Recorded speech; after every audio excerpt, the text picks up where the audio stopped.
Hello everybody, I'm Yang. Glad to meet you at the tea house. Do you want to know what was on the menu of Chinese President Hu Jintao's recent visit to the United States? And do you want to know the career path for an event planner that leads to the White House? Today we are going to have a cup of tea with LizHaenle, who has been working at the White House for 8 years. She helped to plan various kinds of events for the U.S. Vice President. Hi, Liz. Nice to meet you again. Thank you, Yang, for having me. It's wonderful to be here on this beautiful Beijing day and to visit with you and to, of course, enjoy a cup of tea. I'm so happy that you can come to the Tea House program. Today, we are going to not only share your interesting life story, but also have a cup of Chinese tea. Oh, great. This is a good tea for Yeah, it's a good tea for this time in the season. Oh.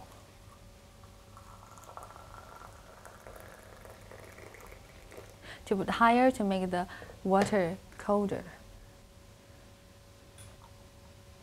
Now, this is 品杯, and this is called 闻香杯. You can smell by this. I'll show you later. Oh, great. First, let's talk about the experience at the White House. You have been working in Washington, D.C. as the social secretary and residence manager for 8 years, and well-planned various kinds of events for the vice president. What event impressed you most? Oh, well, that's a very good question. I will say that we planned so many wonderful events that it's hard to pick one. I loved them all, really. And I had a unique position in the fact that I was able to sit on the front row, if you will, of making history and often witnessing history. So it's really difficult for me to choose just one event. I will say that there are two types of events that impressed me most.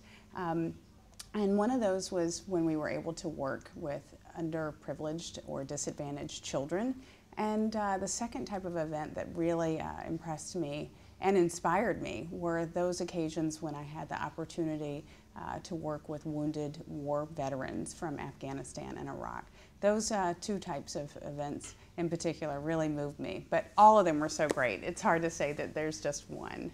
We all noticed that during President Hu Jintao's state visit to the United States, he was invited to a private dinner before the official banquet. What do you think this indicates to the two nations?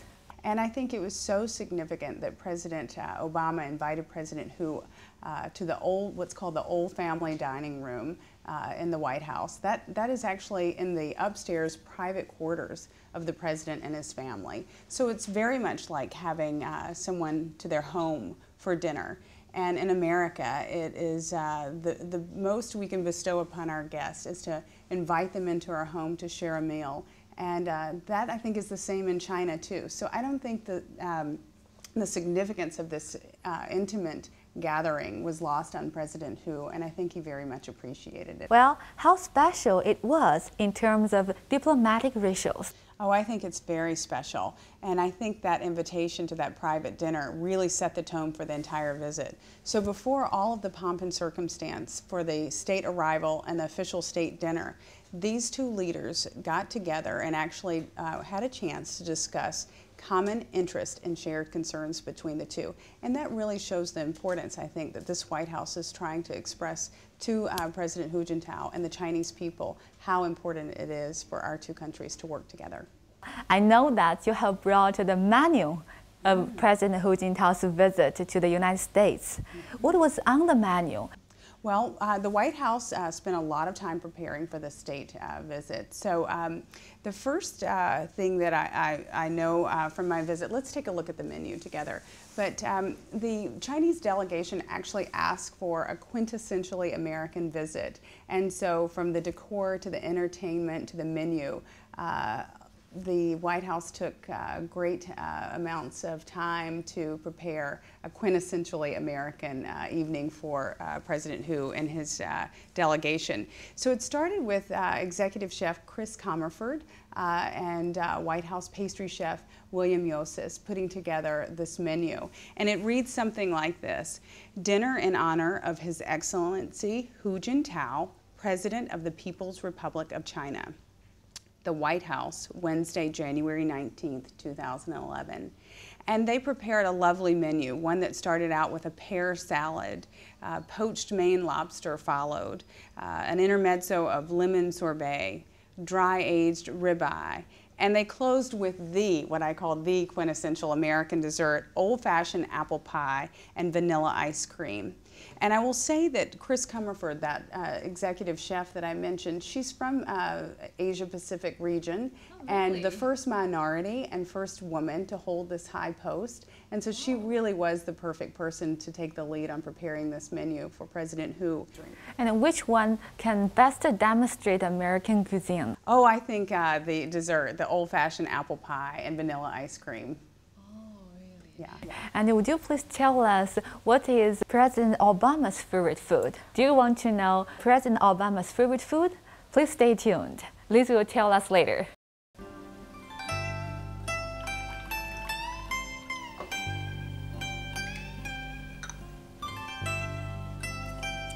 smell.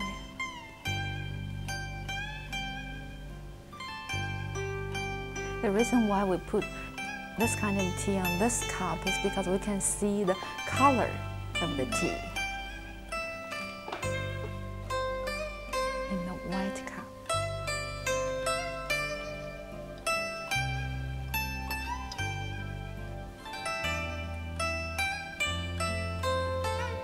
Smell. Oh, that's lovely. I like that one.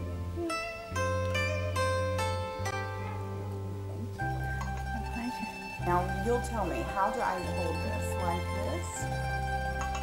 You know, I teach etiquette and try to know many things about etiquette in Chinese culture, so I want to do this correctly. This way, okay? Yeah, like this.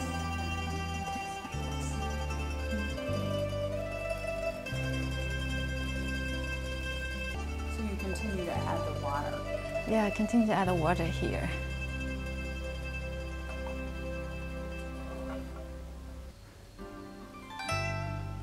You like it? No, I liked it very much. I have very little left. Have more. Thank you. And there are also some secrets of having tea. When you have the tea and put in your mouth, when you ingulg it, don't open your mouth.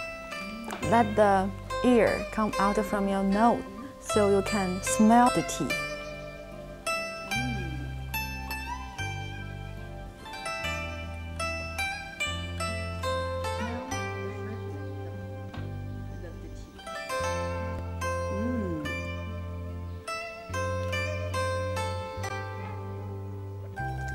Like that.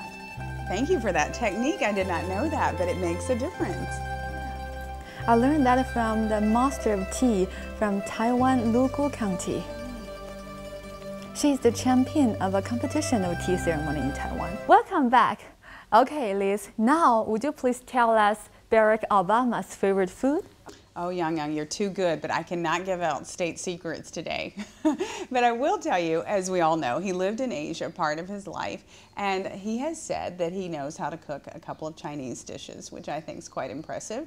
But, you know, he and Mrs. Obama have done something that I think is really terrific. They have led a program in our country in America to teach the youth, America's youth, on how to eat healthy. And I think that's terrific. He likes to eat healthy himself, and he exercises a lot to stay fit. So I think this is just a great example for him to lead.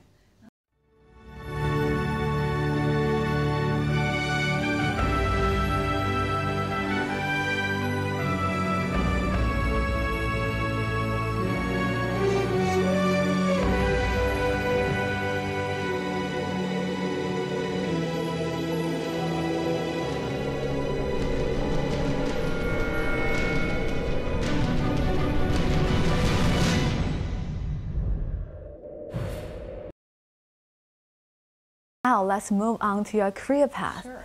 First, would you tell us where are you from? Sure. I'm from Oxford, North Carolina, which is a small town in the South.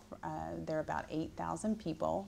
that were there when I was growing up. So it's quite small by U.S. standards as a small town. I grew up in an agricultural community where agriculture was the major source of employment for many of the people that live there. Both of my grandfathers were tobacco farmers. Family and community and friends were the most important things in our lives. So that upbringing in that small town really gave me a good foundation that I could carry around the world with me. And with every place I've ever been, I always know I can go back home to my roots and that foundation that community gave me. And as I travel around China, I see that the small town is is very similar to many towns in China and many people and their upbringings throughout the country. How many brothers or sisters do you have at home? I have one older brother. He is actually serving right now in Afghanistan. What did you do for a living before you started working at the White House? That's a good question. Let's see. I started out with the Olympic Committee, as I said. Then I went on to work for 2 presidential campaigns, traveling around the country, campaigning with them. And then I worked for a member of Congress on Capitol Hill.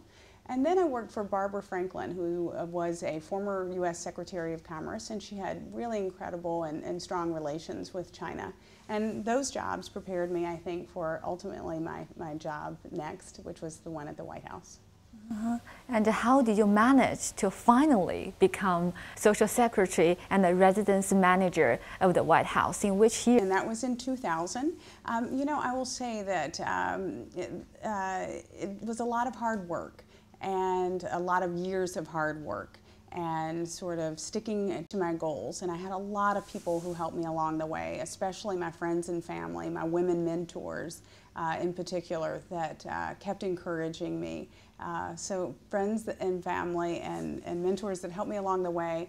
I asked for the job. I knew about this position, and I knew that it was a dream of mine to work in this position, so I'd actually mentioned it to someone who had been in the position in previous years. She remembered, and then just staying focused on my goals, not giving up, and I always say with a little bit of luck. That's how I eventually got my job at the White House. What is the most difficult challenge you have faced during your career?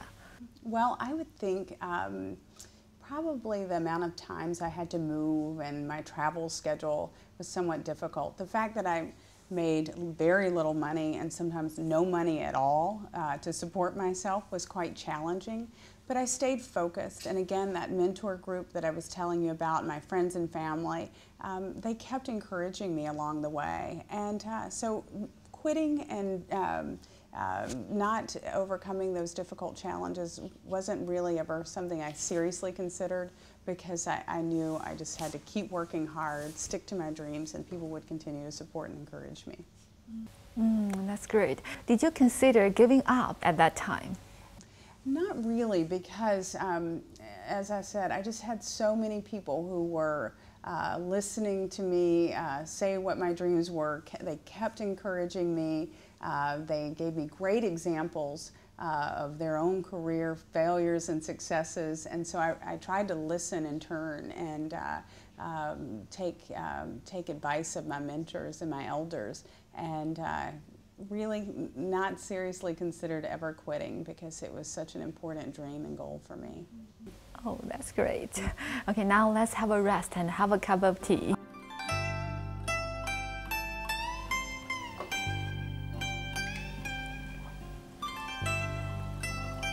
This tea is to really display it in a glass, Yeah. so you can see what's happening here, right? Yeah.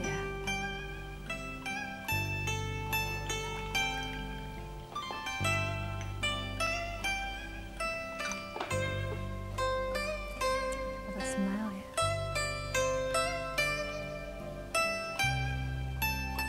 in the white cup.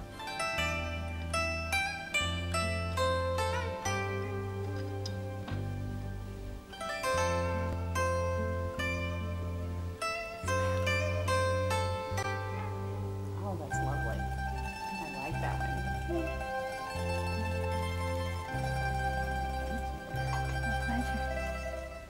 Welcome back, Liz.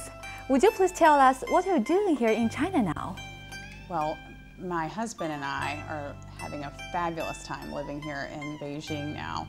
We've been here just over a year, and last year our son was born in Beijing in the year of the tiger. And we've really been traveling across the country to learn the culture. And for me, learning the language. My husband fortunately already speaks the language, but really to enjoy this time with our son and to learn as much about China as possible. I am actually now afforded the opportunity by living here to pursue one of my great passions, which is the wedding industry.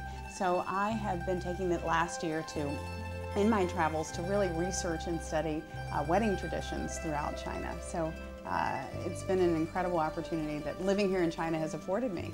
Then how do you combine the elements of Chinese culture with those of the Western culture in your specially planned wedding ceremony you arrange for your clients? I have to tell you that it's something that excites me so much to be involved in blending these two beautiful cultures. I, of course, because of my past planning weddings and working in social events at the highest level in the United States and around the world, I'm able to bring these beautiful Western products, traditions, and customs to my clients who are asking me for those things, but also I'm working very closely with my couples to say, let's not abandon these beautiful Chinese customs and traditions like the tea ceremony or wearing the red qipao. So I'm working very closely to blend the two, and I have to say, it makes for some of the most beautiful weddings. What is your target market? My target market is any young couple who is looking to do something in China that has not been done before.